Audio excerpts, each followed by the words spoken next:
সুপ্রিয় দর্শক, আসসালামু আলাইকুম। নিউজ বাংলায় আপনাদের স্বাগত জানাচ্ছি। আমি মোহাম্মদ জিয়াউদ্দিন। দর্শক, একটি খবর। গুমের ঘটনায় শেখ হাসিনার সম্পৃক্ততা পেয়েছে কমিশন। র্যাব বিলুপ্তির সুপারিশ।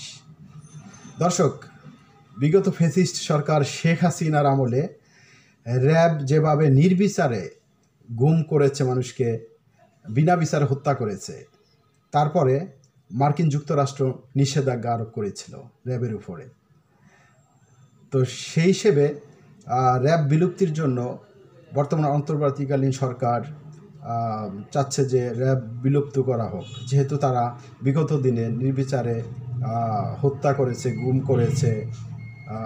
সেই লক্ষ্যেই তো মার্কিন জাতিসংঘের একটা কমিটি আছে, গুম কমিটি, যে পৃথিবীর কোথায় কোথায় গুম হচ্ছে সেই বিষয়গুলো দেখভাল করার দায়িত্ব তাদের।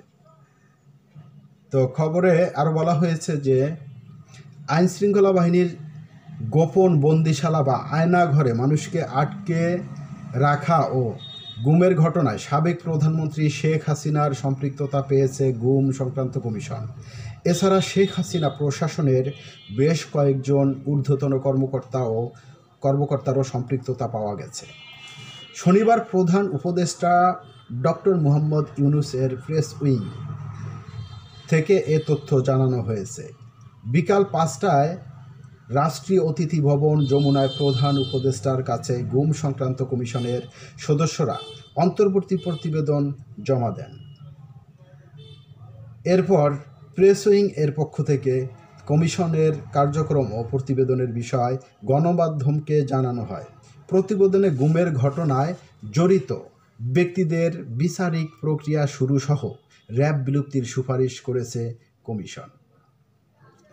প্রধান উপদেষ্টার প্রেস উইং জানিয়েছে, গুমের ঘটনায় নির্দেশদাতা হিসেবে সাবেক প্রধানমন্ত্রী শেখ হাসিনার সম্পৃক্ততার প্রমাণ পাওয়া গেছে।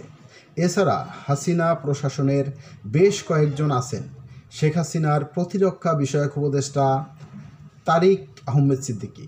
দর্শক, বলে রাখি, তারিক আহমেদ সিদ্দিকী হচ্ছেন শেখ রেহানার দেবর।